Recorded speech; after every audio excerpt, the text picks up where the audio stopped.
Pretty, isn't it? But what is it?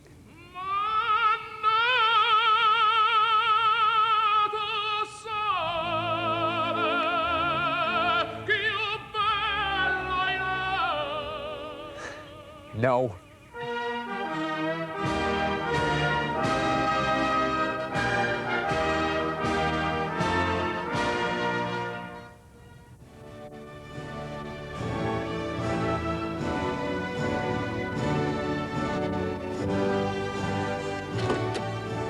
Nope. But it was stylish enough for both James Bond and Twiggy.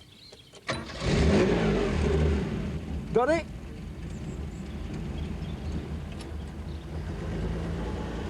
Now, you weren't expecting that, were you?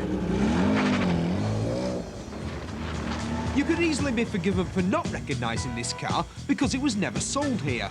It was sold in Japan and America, but not so as you'd notice. Driving the 2000 GT, it's barely credible that at the same time as they were building this, Toyota were building rather more examples of the Crown, one of the most fantastically ugly motor cars of all time.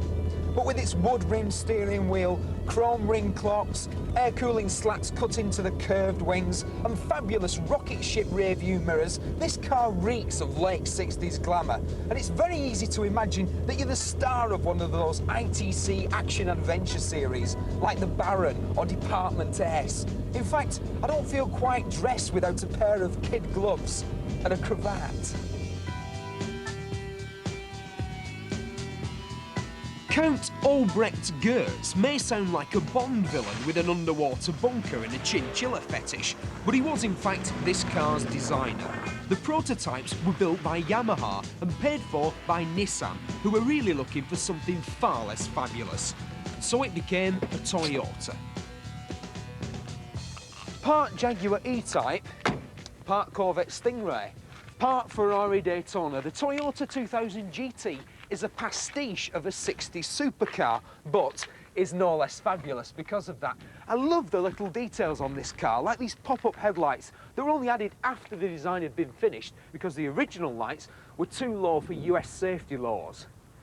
The GT is a beautifully proportioned car, but it's tiny. It only stands 45 inches off the floor, and all of the space under the bonnet is taken up with a 6-cylinder engine and 3 twin-choke carburetors, which is why the battery and the air cleaner had to have their own separate compartments just behind the front wheel arches on either side. This particular car, soon up for sale, has quite a history.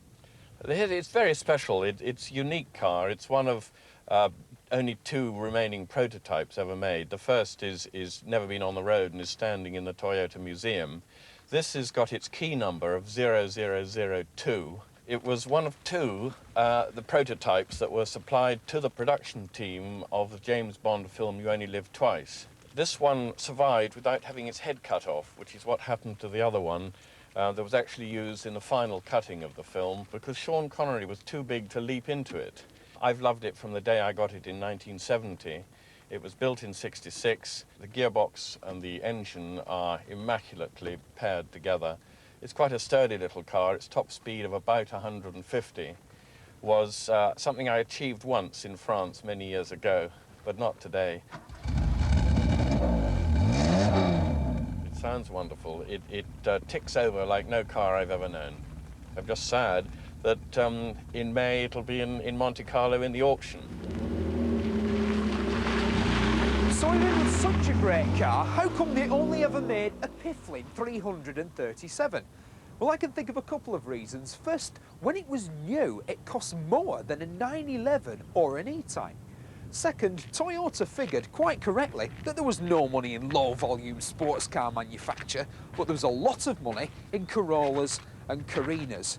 So if a Toyota supercar was a bad idea in '67, why would it be